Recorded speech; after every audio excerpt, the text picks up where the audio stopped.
All right. Welcome, live streamers. Episode 92. We're joined here with Aidan Hoffmann.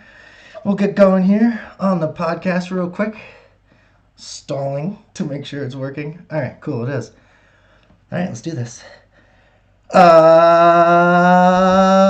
right, ladies and gentlemen, boys and girls, welcome back. Episode 92 of the Dugout.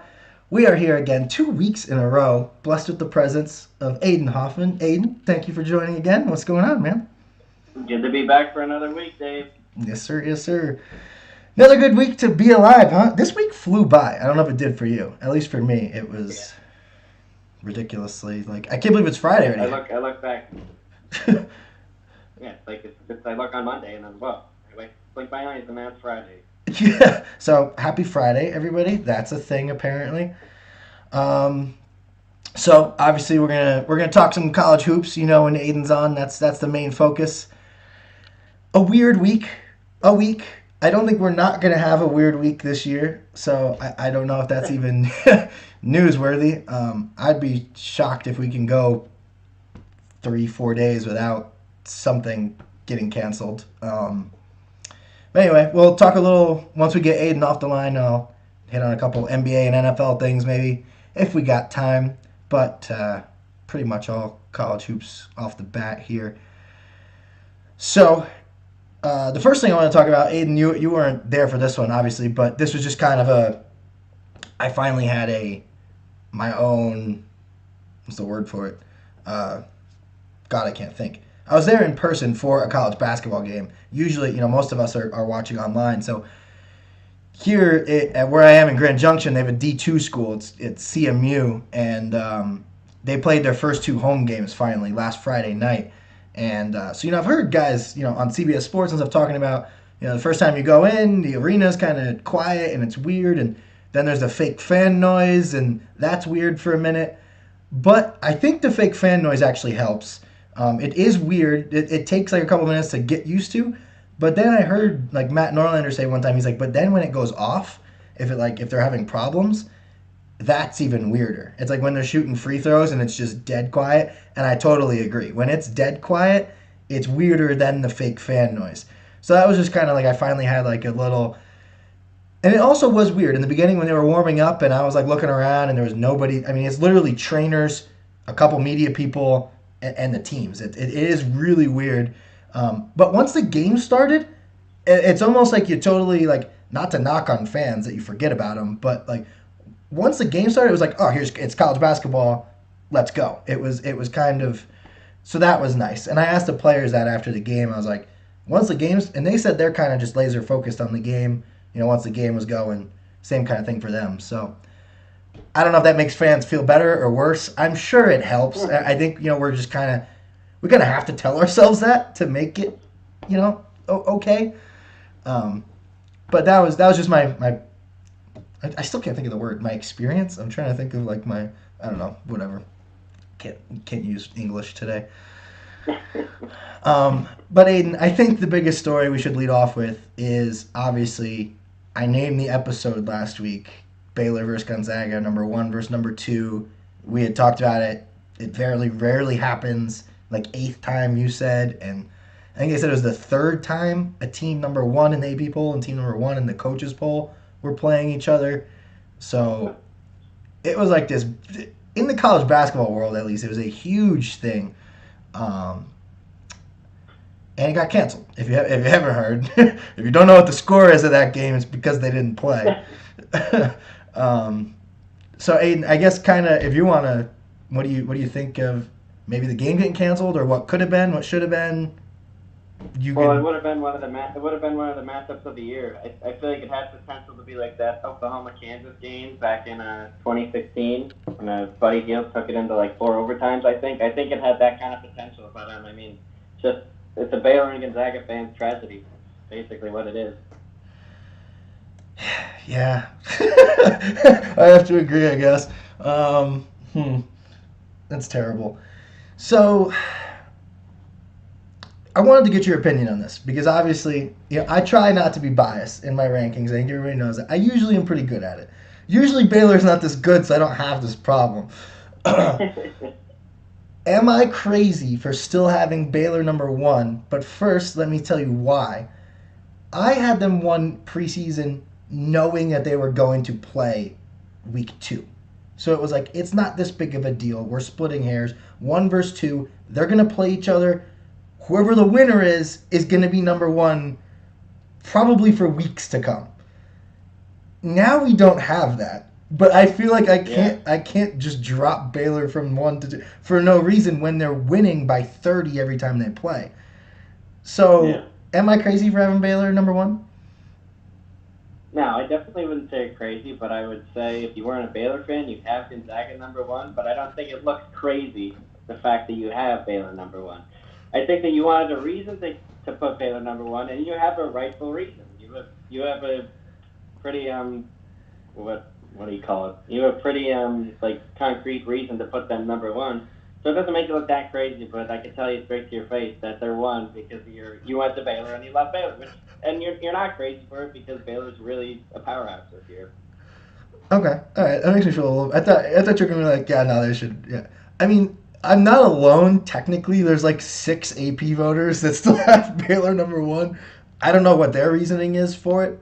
Probably just the same as mine. They don't want to drop them if you're not losing. So there's that, I guess. But yeah, I don't know. I do. It's tough. And now Gonzaga is on hold. For those that don't know, they're not going to play now for 2 weeks. So I kind of brought up this point. I don't know if it was in a. It couldn't have been on here because we podcasted before the game last time. But I made a point like that game getting canceled is huge too for both programs, both Gonzaga and Baylor, because not as much for Gonzaga because they still are number one, but say Baylor were to have won that game, they'd be number one now and probably for a few weeks if granted they keep winning. And that's program changing type publicity and marketing. And so I mean both Gonzaga and Baylor have never been number one to start the season before. So it's huge for Gonzaga too now. I mean they're gonna have 5 weeks straight being number one in the AP poll for the records, and they're not even playing right now. They're on hold for 2 weeks. So obviously this was huge for the sport, huge for, but we all know why they did it. So it's this is just one of those things we got to deal with this year, I guess. Yeah, in a year like this, what do you expect? Right. And then I guess the next biggest news. I mean, this was on ESPN's homepage. I think last night or 2 nights ago, is Kentucky and Duke, the two arguably biggest brands in college basketball, are 3-5 this year. Kentucky's 1-3. First time under Cal's coaching, whatever it's called, history or with the program. They have had a 3-game losing streak before. I think they had a 4-game losing streak one year, but not to have a losing record like this. So, what are your thoughts? Do you want to start with Kentucky or Duke, or do we combine them? Is it kind of just one of those years? Yeah, I don't. I mean, I have no intention of talking about each of them individually, so I guess we could just jumble it together. Kentucky's lost to Richmond at home. They lost to Kansas, and honestly, Kansas is better than I thought they were going to be. Jalen Wilson is a diamond in the rough. He came out of nowhere, at least to me, redshirt freshman. And they lost to Georgia Tech. But Georgia Tech is pretty good, but they did get walloped. They lost by 17 points. But Georgia Tech is a dark horse team that I'd like to talk about later in the show. But yeah, Kentucky, they're not a top tier team in the country this year by any means. Arkansas looks good in the SEC. Georgia looks decent. I mean, and it's early, so these teams really aren't getting that many challenges. But Kentucky has been challenged, and they haven't faced up to any challenge. Richmond was a challenge. Kansas was a challenge, Georgia Tech was a challenge, and they didn't make anything of it. And they're young, and I'm not a big proponent of young teams being prominent powerhouses. I mean, unless you have top tier recruits in the country like Duke or Kentucky usually do, but I don't see anything from Kentucky right now, and it's alarming if I'm Coach Cal. Yeah, I'm totally with you. And I think we kind of talked about it last week because the red flags were there, but now you used the perfect word. I think alarming might be if you're a Duke or Kentucky fan. Usually, we hype up things and we hit the panic button too quick, but I could almost see Kentucky. I don't know if this is an overreaction. they might be like a NIT team this year. Like they're gonna have to claw their way to the tournament. They're a bubble team right now. I know it's early. And they're gonna be better in 2 months than they are right now. But um, I think it's just as likely they fall in the NIT as it is that Cal turns it around, and because they don't have a point guard, but I guess they can give the ball to somebody. I mean, like you said, there's talent there. It's just Yeah. they don't have the Anthony Davis or Derrick Rose this year. It's not where's that guy to hold? I mean, I can see BJ Boston evolving into that, but I mean, right now it doesn't look that way. But he definitely has star potential, and I think he'll get better and better as the year goes along. Yeah, and kind of the same with Duke. I'm not as Cal. Kentucky looks worse to me than Duke does right now. I don't know. Agreed. Absolutely agreed. Um, but It, same kind of boat though. I don't think they're. I would put Virginia and UNC and Florida State all a tier above Duke now, whereas they were in the mix a week ago. yeah, and with Duke, I honestly they lost to Michigan State and Illinois on their home floor, to are very good teams right now, and they're both probably national championship contenders. But I feel like it starts at the top with Duke. When Coach K is saying that he thinks that they should just cancel the season, that sends a message to your players that your coach is not on board with the season.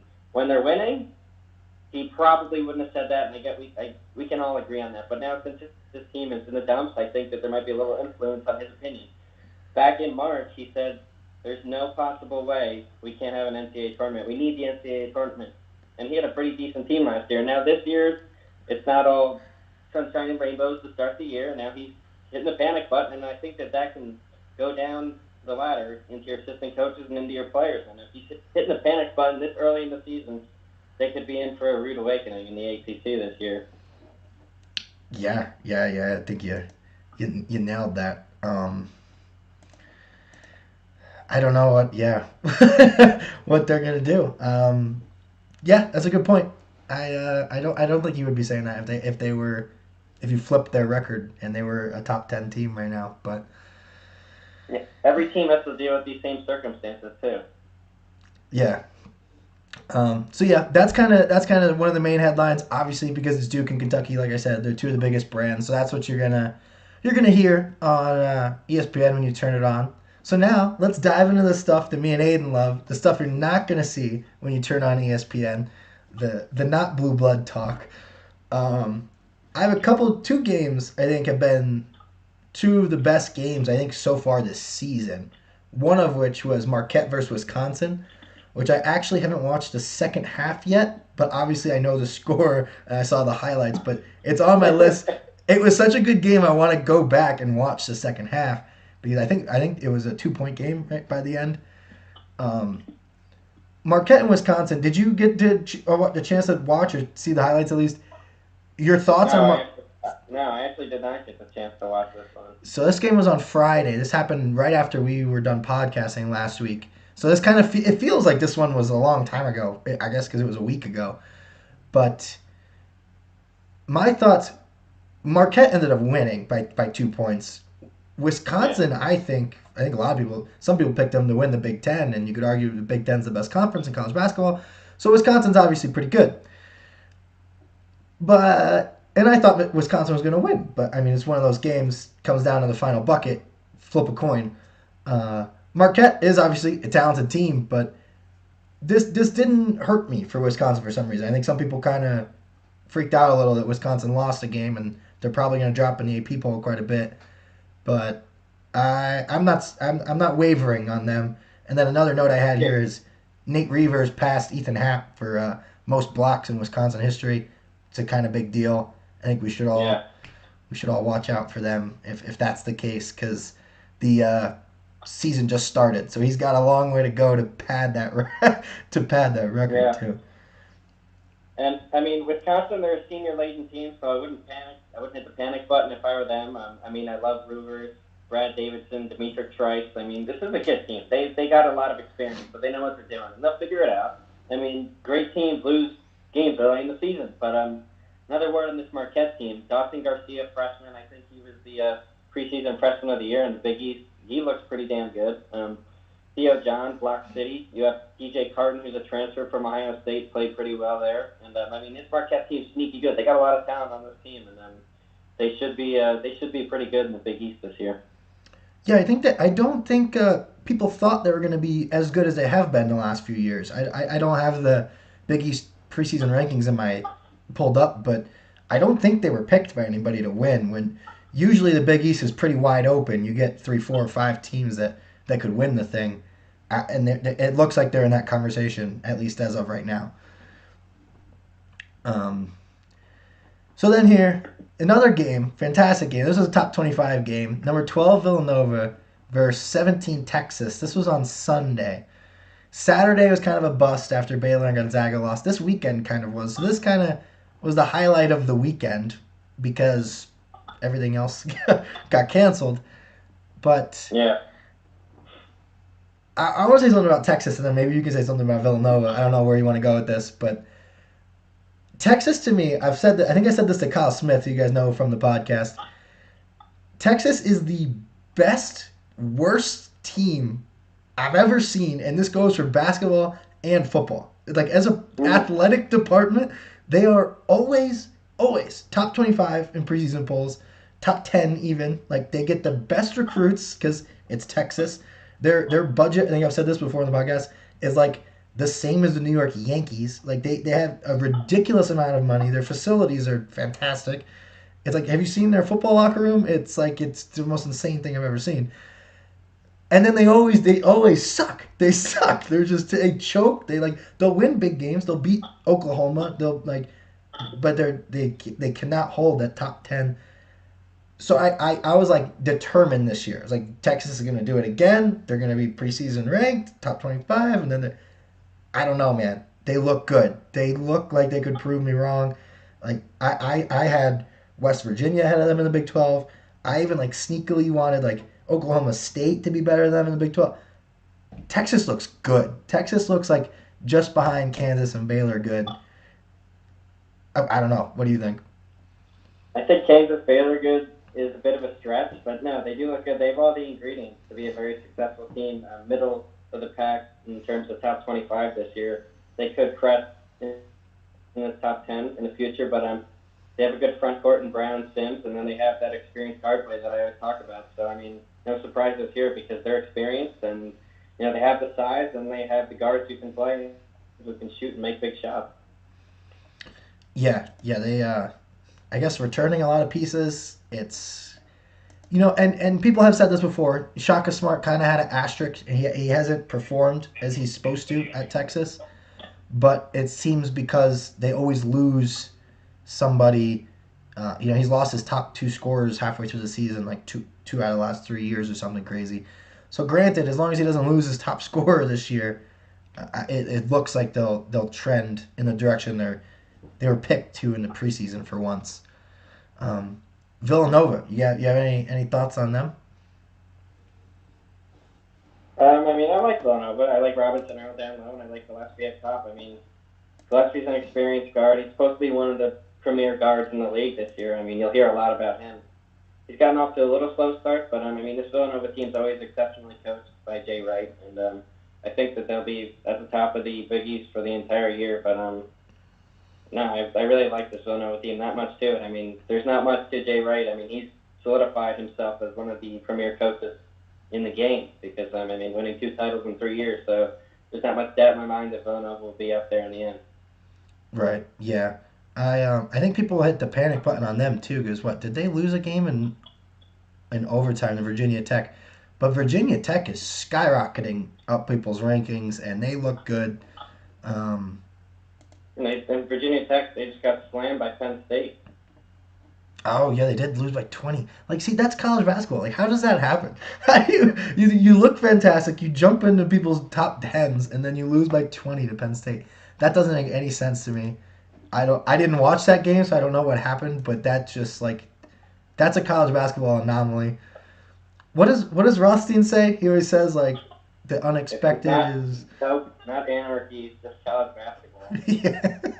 Anarchy, no, just college basketball. Yeah, it's That's what I have to chalk that up to because there's no way I would have expected that before that game started.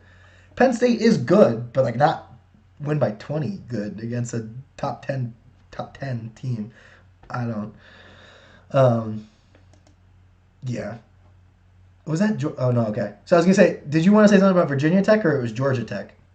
I think it was Georgia Tech. You said right. Oh, Georgia Tech. Yeah. Do you want to do that now? Or? Georgia Tech. Yeah, why not? Georgia Tech is they're a scary, sneaky team in the ACC. I mean, you have Moses Wright, who's one of the premier forwards in the country. He's developed a lot and shown great growth this year. I mean, they beat Kentucky, they beat Nebraska. They did lose 2 games early in the season, which looks like crap. But I mean, this roster is good. I mean, you have Jose Alvarado, who's been there forever. Michael DeBow is a premier scorer, and then you have Moses right down low. I mean, I like the talent on this team. I think that they can really develop and mature as the season goes along. But I mean, I love Moses right. Obviously, I'm partial because he's on my fantasy team, but he's averaging 21 and 10 this year. And then those two guards, that guard tandem in Wright and that guard tandem in Alvarado and DeVoe, they can do some damage in the ACC. So I think that they're a middle of the pack team, and a lot of people would have had them towards the bottom. So I mean, I've seen a lot of improvement in them, and they took it to Kentucky by 17. So and they have a big test coming out Florida State. Yeah, I was So just gonna that'll say tell us a lot that about them. that might help you to have them be like a sleeper come the end of the year because they might not have a great record right now, but that'll probably help in the long run because if they go 2-3 after playing Florida State, I'm really high on Florida State. I think they're gonna be great again. Um, but yeah, then if they can pull off a couple wins in the ACC, I mean every like you said, those teams are middle of the pack, top 40, top 50 type teams they got coming up on the schedule. So um, might be a sleeper. Watch out, everybody. This is why you listen. All right, and then Tuesday, not much happened Monday, not much happened Wednesday. Well, I guess there was one game Wednesday, but Tuesday we had a packed triple header on ESPN. I think those are the main games that people want to watch. Three top 16 teams, three top 16 games, so 6 teams. It was 8 Creighton, 5 Kansas, 6 Illinois, 10 Duke, and 3 Iowa and 16 UNC. Creighton, Kansas was the first game, probably the least watched because it was so early in the day. This is one of the ones I would put up there as, like I was saying, one of the 2 best games of the season so far. This was, I thought, I actually have Creighton ranked higher than Kansas in my rankings. The AP poll has them 8-5. I had them like 5-8, flipped or whatever it was. Yeah. So this was technically an upset, but I didn't think it was an upset because I had Creighton ranked higher. But Creighton won by more than I thought they were going to. I thought it was going to be a 3-point game. I don't remember how much they won by, but um, Creighton looks good. You're talking about Creighton, Kansas, right? Yeah. I'm pretty sure Kansas won by Did 2. they? No, Kansas won by 1. Did they win? Yeah. I'm trying to pull this up. Oh, okay. Oh, yeah. Okay. 73-72. Yes, you're right. Okay. Yeah. Yeah, Zagorowski got Yes. fouled on a 3-point shot, and they were down 3, and This he made was the first 2 and missed the next one. And what I wanted to say about this was that the is good that, game. I mean, when you're the Big East preseason player of the year, you need to put together a more complete performance. He was silent in the first half, but did turn it up in the second half. But if you're on the line with 3 free throws and you're a preseason Big East player of the year, you have to knock those free throws down on the road in Allen Fieldhouse. I mean, Zagorowski's got to be better for the Blue Jays. I mean, I'm still a big believer in Creighton. I think that they can make a serious run and do some serious damage in the tournament, but Zagorowski has to be better bottom line for that team. And Denzel Mahoney looks like the man. He was hitting big shot after big shot on Kansas. That's true. Yeah, you're right. I do. Yeah, I remember this. I did highlights on this game after the game. Yeah. I feel like you should make 3 free throws in a row, but also that's tough. I don't know. You probably should be able to, but man, I wouldn't be. That's for sure. There's no way I'm draining all 3. I'd be lucky if I made 1. But yeah, man, I don't know. But that game too, it was funny because Kansas didn't look good the game before that, and then I don't know. It's tough. I can't put my finger on Kansas this year. It's like, are they a top 10 team? Are they not? It's like they can play like that against Creighton, but they can't. I don't know. last week I said they weren't, but the emergence of Jalen Wilson, he looks like the man. Like he looks like a pure three who can score the ball and who can take over a game at any time. Like he is a redshirt freshman, sat last year out. I think he was ranked like middle of the pack recruiting wise, but he has just emerged out of nowhere. Honestly, like I did not see this coming. I'm not sure a lot of people did see this coming, but he looks like that guy for Kansas. Like he looks like that guy, like that three who can score. Like usually for Kansas, it's the point guards, it's the Frank Masons, Devontae Graham, Devon Dotson. But now they have a three who can score, and when you have a three who can score like that, and you have a pretty decent guard tandem, I mean, I like Kansas a lot now, and Jalen Wilson has really solidified any doubts I've had with them. Cool. Yeah, I agree. Those are, I think, two. I think Creighton's gonna fall in the rankings now because of losing, but I would still. I mean, technically, if you look at the AP poll, they were supposed to lose that game, so I'm not gonna punish them too much for losing to Kansas. It's Yeah. like everybody loses to Kansas, so except for Gonzaga apparently. But and then we already talked about Duke, but I do want to mention Illinois real quick. It was 6 Illinois versus 10 Duke. Duke loses again at home, unprecedented. Hasn't happened since the 80s. It's like, is it no fans? Is it because Duke sucks this year? Maybe a little, maybe a little of both. I'm gonna chalk it up to both. Um, Illinois looked fantastic, but it's like Illinois can beat Duke by 20. Baylor can beat Illinois by 20. Can Baylor beat Duke by 40? Is that how we're doing, or is this just teams that are just up and down night and night in college basketball? I don't know. I'm going to go and say Baylor could beat Duke by 50, but that's just. Anyway, I'm half kidding, but serious at the same time. I don't know. Illinois looked great. They didn't do that against Baylor. I don't know if that's Baylor's defense. I don't know. Like I said, teams get hot one night and they're not the other. So I think you could chalk it up to. No, I think it's kind of a testament to Baylor's defense because if Trent Frazier and Adam Miller are hitting threes, which they were against Duke, that's the recipe for the team's success. If Miller and Frazier are hitting threes, Dosunmu is going to be great. He's going to be great every game. And the other key to success for them is keeping Coburn out of foul trouble. So if you have Frazier and you have Miller, the freshman, hitting threes, and you keep Coburn out of trouble, this team, the ceiling is the roof. I like what you did there. Speaking of the ceiling is the roof, we had Iowa and North Carolina. A great segue. I thought Carolina was going to keep it close. They did. They hung around. For a while, they did. They did have a good comeback. They took the lead like midway through the second half. Yeah, it looked like it was going to come down to the wire. They turned it around after halftime, and then the final score doesn't reflect how good of a game that actually was, I don't think. No, it was a great game. The beginning was painful, but just when your guards can't contest and close out on shooters, it makes it difficult. But they have a lot of work to do with the guards. Down low they look great. I thought they did a great job on guards. I think he shot like 5 for 20 from the field, shut him down. But when you have when you have McCaffrey and what's the other dude's name?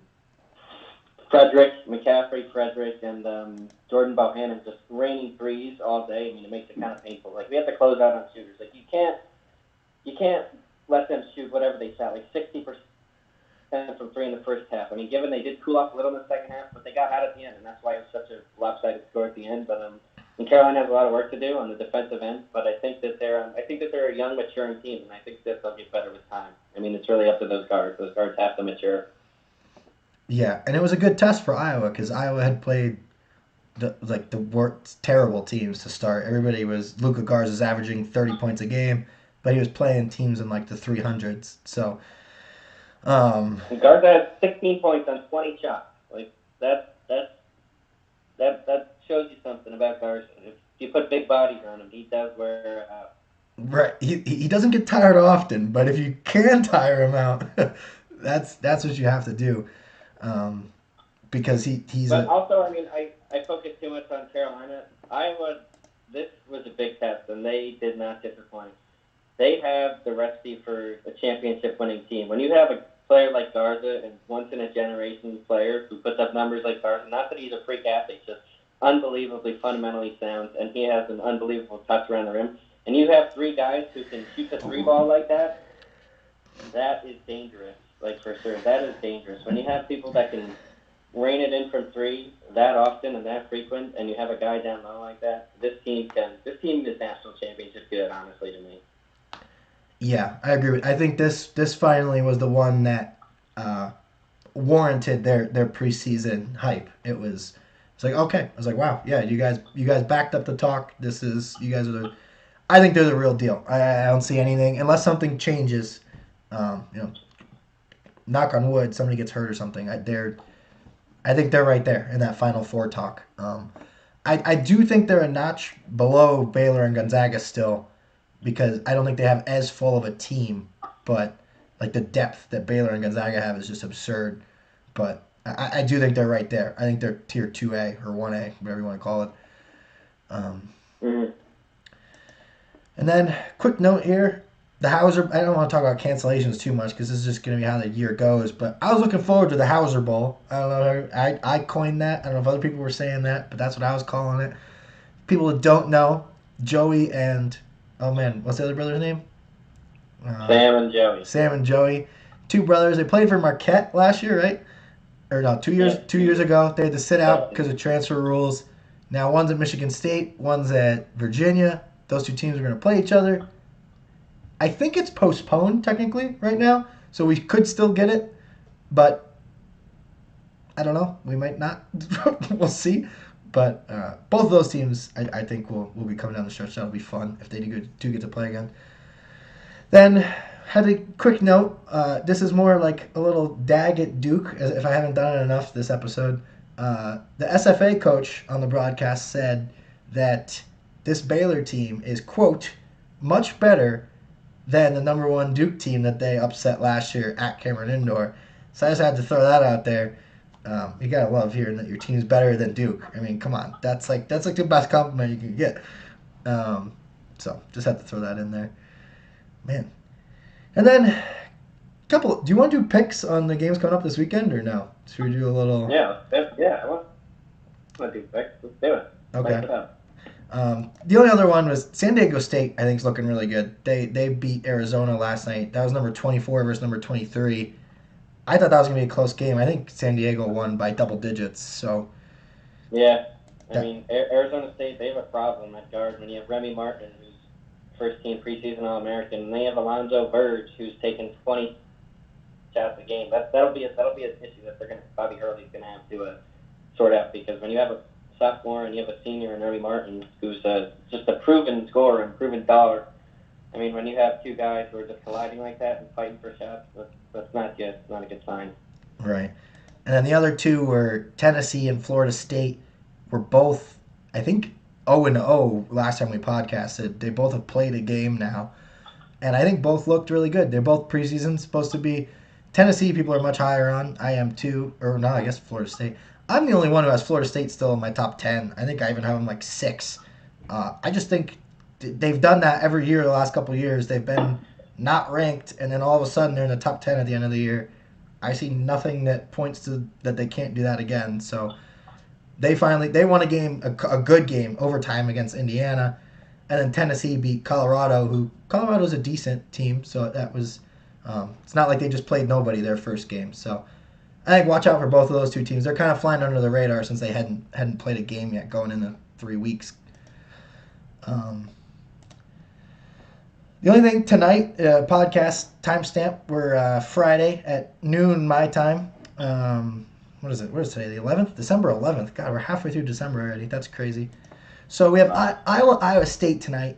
Not really a pick'em game. I think everybody's going to pick Iowa. But again, I think it's like a in-state rivalry test. I would like to. I wouldn't be shocked if there was an upset. I don't think it's going to happen. But that's a noteworthy game, I guess. So let's do some picks here. Saturday, we got a couple good games. We got 2 undefeated teams in Florida and Florida State. Let's see what the spread is here. I was just talking about Florida State. I'm going to go ahead and pick Florida State. Let's see. KenPom has it 72-69 Florida State. So, Aidan, you think the Gators can keep it within 3 points? Now, I'll just say since it's at home, I think it could be close, but usually with the 3-point spreads, I towards the end of the game, you get into foul trouble. You got to foul, free throws, miss a shot, again, free throws. So yeah, I'll take Florida State -3. Cool. Yeah, I am too. Ken Pom has them actually very good. Ken Pom has Florida in the top 20. I'm surprised by that. Uh, that's news to me. That's so maybe that'll be a better game than we think. Illinois and Missouri. That I don't know. Wow, Ken Pom had a 1 point game. You like the Illini or you like Mizzou? I like the Illini. Like I'm a big believer in Illinois, as you already know. So I think they take care of business, and I mean, unless you get Coburn in foul trouble, like I said, but I say Illinois covers a 1. Wow, that makes me want to take Missouri, but I don't know. I don't know enough about Missouri. Missouri's 4-0. Watch out for the upset here, people. I'm not gonna call it. I'm gonna go Illinois. I'm gonna go Illinois, but that might be a great game. We'll have to watch that one. All right, so we're on the same page through 2. Let's try Clemson and Alabama. This is like top 40-ish game. Um, Clemson 23 in Ken Palm. They have this a 2 point game. They have Clemson winning 73-71. Do you like the Clemson Tigers or Roll Tide? I'm probably gonna roll Tide here, honestly. I like Alabama. I like John Petty. I mean, John Petty's a hit or miss guy, but and you have Herb Jones down low. So I mean, if John Petty's on his game, I'd say Alabama pulls it off. I mean, Amir Sims has started off a little slow for the Clemson Tigers, so I'm gonna roll Tide here. Wow. I think I like that, but I'll go Clemson just so we have a little let's go Tigers. Go Tigers. That's the wrong school, but whatever. Um, then we have Auburn and Memphis. These are all like, man, I don't know. Why can't I find Auburn here? Where are they ranked? My goodness. I know Memphis is. They can't be this low. Memphis. Okay, so 4 point game. Ken Pom has Memphis winning 75-71. Top 80 matchup.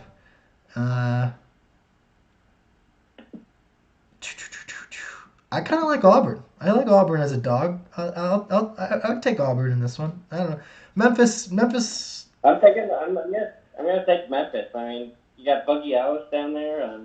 Buggy Ellis transferred from Duke. I think he committed to Duke, and then he transferred or decommitted. But Nolly transferred from Florida State. Team of the transfers, and you also have a decent recruiting class here with Penny Hardaway doing his work. But I'm gonna go with Memphis here. Yeah, they need to turn it around. They've had streaks of like they played really well. I feel like they played well against Western Kentucky, but they still lost. So Memphis has the tools to be really good this year. We'll see though. I don't know. I like what Bruce Pearl's been doing in Auburn, despite being 2-2. We'll see if they can pull off the upset. I mean, it is an upset, but yeah. And then Tennessee's a team I mentioned. They're playing Cincinnati. That should be a fight. Let's see how much Tennessee's favored by. Oh, maybe not. 13. Oh, no, 7. Okay. So Tennessee's supposed to win by 7. I think that could be a good game. I like Cincinnati. I don't know if we have to make picks on that. I think we'll both probably take Tennessee. But then Sunday, Texas and Baylor. That's a top 15 matchup. I'm obviously going to take Baylor.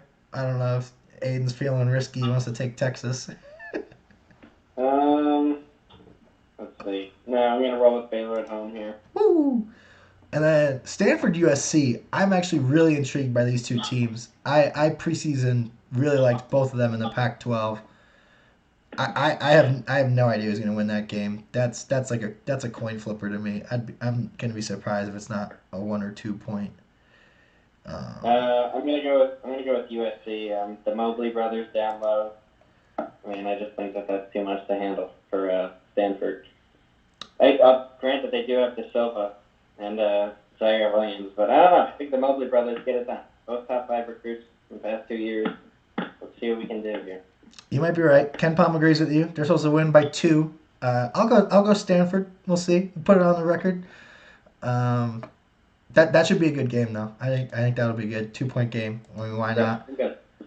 And then last one is West Virginia and Richmond. Richmond's been showing up, but I think West Virginia is really good. I don't know. Press Virginia, baby. Do what? Press Virginia, baby. Yeah. Let's see. North Texas. Oh, they're playing them next. Oh, okay. So West Virginia actually has another game before this game. They have a game Friday and Sunday. But they play Richmond on Sunday. Wow. They have them like 8-point favorites. I don't know. Richmond might be able to keep it closer than that. But I really like West Virginia. I'd be surprised if West Virginia lost. I think West Virginia will win, but I think Richmond could keep it to a couple points. Yeah, I think Richmond's got. If they win, I mean, that'll be they're really proving that they're up there. But I don't know if they're on that level. I think West Virginia is like a borderline, close to being a top 10 team. So. Yeah, agreed. So we'll see. All right, you got anything else? I think that was pretty good. I don't know. I think we got a lot. We covered a lot. Really good week. Cool. All right. Well, thanks again. Appreciate it. Thank you for having me, Dave. And we'll see you next time. Good luck to you this week. I hope you get your first win. Thanks. Me too. All right. See ya. So third highest scoring team in fantasy college basketball. And I'm 0-2. Story of my life when it comes to fantasy sports, apparently. So, that was Aidan Hoffmann. Thank you for joining the pod once again. Fun stuff. I mean, not many people can talk about college basketball like that for 39 minutes. Is that how long we've been going? Already? Yeah, 40 minutes. Jeez. So, I'll keep the rest quick. My rankings, I wanted to talk about a little. Post those on Twitter every week. I think I've been putting them on Facebook too. If you want to check those out. Oh, I forgot to talk about TikTok with Aidan. Dang. Next week, we'll get his take. Because he might be in the TikTok generation. So I downloaded a TikTok now, finally. I've been holding out for as long as I could. Everybody told me I'd be great at TikTok. So I was like, okay, fine, I'll make a TikTok. Here's the thing. I'm not against TikTok. I'm a social media guy. I like to, that's half my job is to be good at social media. I knew this might, I don't want to come off cocky, but I knew I would be good at TikTok. I loved Vine when Vine was a thing. So I didn't download it on purpose because I didn't want to waste my time, not waste, but spend a lot of my time making good TikToks. Because I'm not going to make a half-ass TikTok. I want to make like a good video. I'm minored in film. Like I want to make a nice. I'm not just gonna put it on a pedestal and go like this and make a TikTok. Okay, so I broke. Okay, I made one. I'm pretty much just gonna recycle what I do on Snapchat on TikTok because nobody really watches Snapchats anymore. Somehow Instagram kind of stole the Snapchat train from Snapchat. Anyway, I digress. So yeah, there's a TikTok now. Akatak14. Somebody has Akatak somehow with 2 Ks. What? I messaged them and asked them if they changed their name. I have not heard back yet. So it's Akatak14. I'm Akatak on everything else. I think it's where. Let's see if I gotta pull up my stream here. Akatak. So yeah, just add a 14 to that, and that's my TikTok. Okay, that's enough on that. That's TikTok rant. I talked about 1 and 2 of my rankings with Aidan.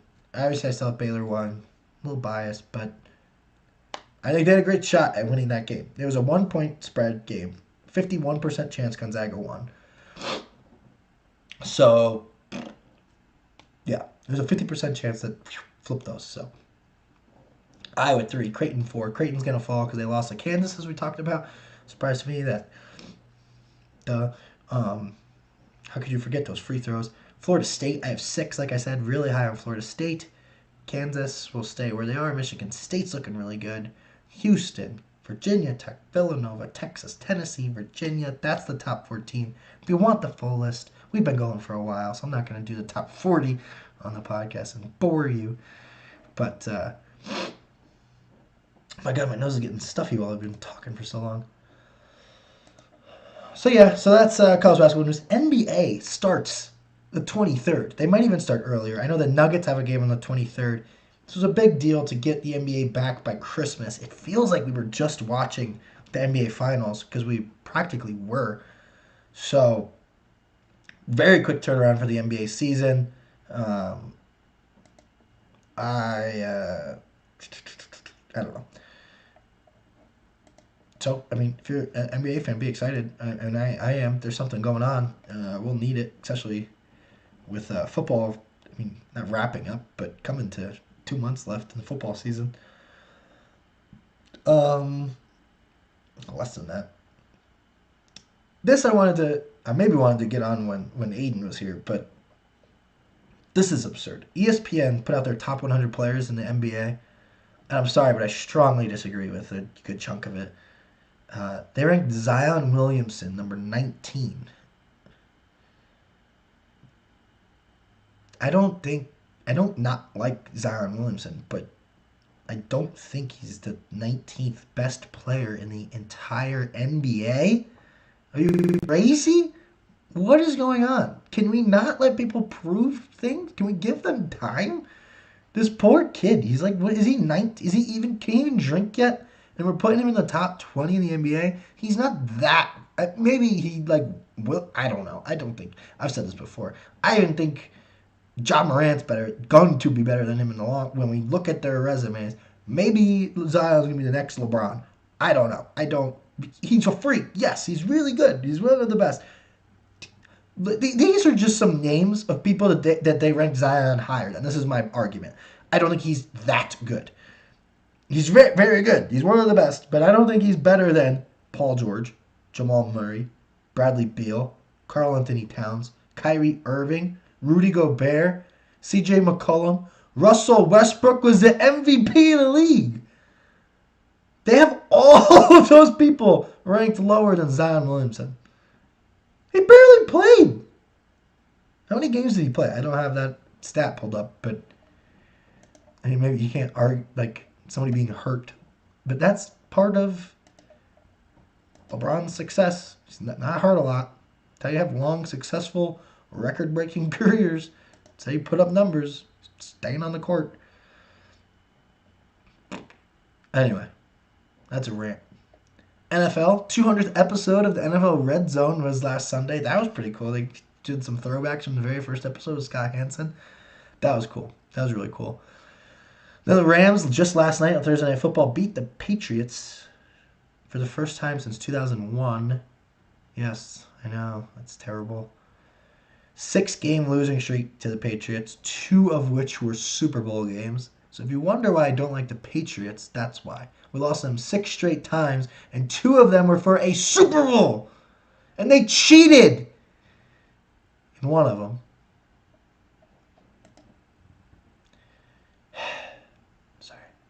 Sorry. It's true. It's all true. And then a sad note. I don't know why I'm ending the podcast on a sad note, but Paolo Rossi dies at age 64. Italian football star, legend, hat trick in the World Cup. Led them to the 84 World Cup? World Cup champs, Italy that year. Paolo Rossi passed away just yesterday or 2 days ago, so that's worth a mention. I gave a little tweet in Italian. I don't know. That's sad. That's 2 soccer legends that have passed away in the last 3 weeks.